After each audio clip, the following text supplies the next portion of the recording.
Yes, John thank Solomon, you. welcome to the family. It's been a long time in coming, sir.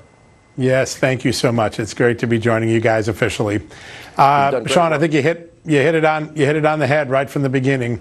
I can confirm to you tonight that the U.S. government had open source intelligence and was aware as early as February of 2019 that the Ukrainian government was planning to reopen the Burisma investigation. This is long before the president ever imagined having a call with President Zelensky. In fact, it's before President Zelensky was even elected. This is a significant shift in the factual timeline. This is information that was omitted from the whistleblower's complaint. Let me tell you what we learned today. The U.S. government was aware through open source intelligence in February that NABU, an FBI-like agency in Ukraine that fights corruption, in fact, it was started by Joe Biden, that it requested a reopening of the investigation into Burisma, its owner Zlochevsky, and unusual transactions in the Burisma accounts in February of 2019.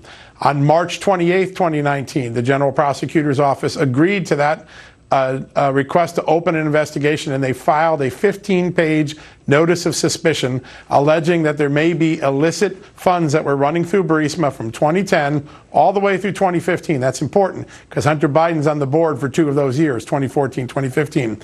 And specifically, that notice of suspicion said they were looking at the possibility that the $3.4 million paid to Hunter Biden's firm may have been part of the illicit funds that were moving through the company. A month later, in April, the prosecutor's office, open source intelligence, again, U.S. government officials confirming they were aware of this, made a request of another investigative agency in Ukraine for assistance in going through these bank records. That is a significant change in the timeline. It was omitted from the whistleblower's complaint, and the question is, did he not know it, or did he exclude it because it didn't fit the narrative he was trying to write? That's a question for Congress to answer. You know, it's funny because we got Biden on tape, don't we? And we know the money. I would like to know what exactly. I guess Hunter Biden is 49 years old. He's not a kid. Yes. But this is multi-million dollars that we're talking about. Can we get answers as to what exactly he did with no expertise in Ukraine, in oil, gas, or energy? Yeah. Just like there's no background we can find with him in China or private equity, and that was a lot more money. According to Peter Schweitzer, who'll join us tonight, $1.5 billion.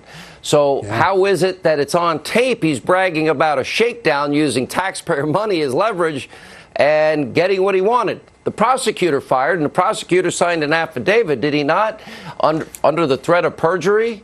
That, in fact, he was fired because of Biden, because of that 6-hour threat and the threat of withdrawing American dollars and loan guarantees? That's right. Yeah. Listen, there's another oddity that comes out of the records. If you can go back and put this back on screen. These are bank records from Hunter Biden's firm. And if you remember, Hunter Biden and Joe Biden keep saying he was getting paid $50,000 a month. There's just one thing wrong with that. The FBI raided Devon Archer's office in his bank records in an unrelated case in 2016. They show transfers of $166,000 a month and as high as $220,000 in 1 month going into Hunter Biden and Devon Archer's firm. That's a lot more than $50,000. And it was one of those things that piqued the Ukrainian prosecutor's interest in reopening the case in March of 2019. The size of the money was much larger than Joe Biden and Hunter Biden have been saying. All right, let's go back, and we have the affidavit of this prosecutor. The prosecutor's on record saying he got fired for this reason. We have multiple, there's no explanation. How is it that the mob and the media, you've got your quid pro quo here. You've got your illegal actions here. How do they ignore that part of the story and say it's a conspiracy theory? And as Joe Biden, very defensively keeps saying, it's nothing to this story, nothing to this story. Well, there really is a lot to this story. Listen, the media is stuck on one thing, which is that the United States government, under Biden's control, and its allies in Western Europe, were claiming for some time that Mr. Shokin was corrupt and therefore he should be removed. Even if that were the case, Joe Biden should have recused himself under the U.S. ethics laws. But let's leave that aside for a second. Go back to some documents we talked about on your show 2 weeks ago.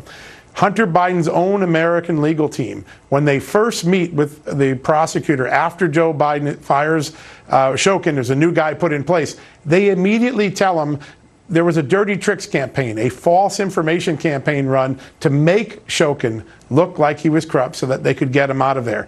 That ought to be investigated. Listen, who knows what the truth is until we dig in, but the idea that the media has sunk into one theory of the case without looking at these other facts, they're not doing their job. There's a lot of facts that run against the current narrative that Adam Schiff and Joe Biden and the whistleblower are telling, and we need to get those facts on the table and examine them fairly before we make any conclusions.